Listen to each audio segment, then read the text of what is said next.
அடுத்தது நம்மளோட வாழ்க்கை முறை. என்ன வாழ்க்கை முறை? என்ன? குறிப்பிட்ட வேலை, குறிப்பிட்ட தூக்கம், குறிப்பிட்ட சாப்பாடு, குறிப்பிட்ட அமைப்பு. ஒரே அமைப்புகளே இருந்துருது. மனாயின்னு எலும்பு நடக்க இல்லை, ஒரு வேலையும் செய்ய இல்லைன்னா நமக்கு உடல் சோறு வருமா? நம்ம ஒரு டெய்லி ஒரு ஆக்டிவிட்டி 30 மினிட்ஸ் ஆகுது குறைஞ்சது நம்மளோட மூவ்மெண்ட் இருக்கணும். அது கூட இல்லாம இருந்தால் மசில்ஸ் எல்லாம் வீக் ஆயிரும். உடல் தானா சோறும், மசில் இயங்காது, அதுக்குரிய பிளட் ஃப்ளோ, ரத்த ஓட்டம் இருக்காது, தானா உடல் சுருக்கம் வரும். அப்ப நம்ம லைஃப் ஸ்டைல்ல இயங்கணும், அதிகமா எக்ஸசைஸ் செய்யணும், நடக்கணும், வேலை செய்யணும்.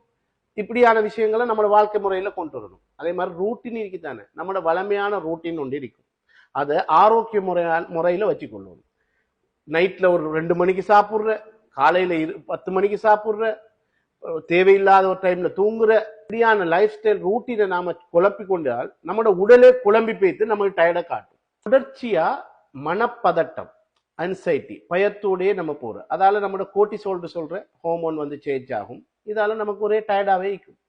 ஸோ மனப்பதட்டம் அது இருந்தால் காம் பண்ற, நாம யோகா செய்யறது, ப்ரே பண்றது, காம் பண்ற விஷயங்களை செஞ்சு நம்மளோட மன தைரியத்தை அதிகரிச்சு இந்த மாதிரி விஷயங்கள்லேருந்து நாம நிவர்த்தி செஞ்சு கொண்டால் டயர்ட்னஸ் இல்லாம போயிடும். இப்போ நாம முதல்ல தெரிஞ்சு கொள்ளணும், நம்மளோட வாழ்க்கை முறையில, நம்மளோட நடத்தையில இந்த ரூட்டின் எல்லாம் சரியாயிக்குதா இல்லையா. இப்போ இதையெல்லாம் கரெக்ட் பண்ணிட்டு வாங்க விட்டமின் தாரோம்.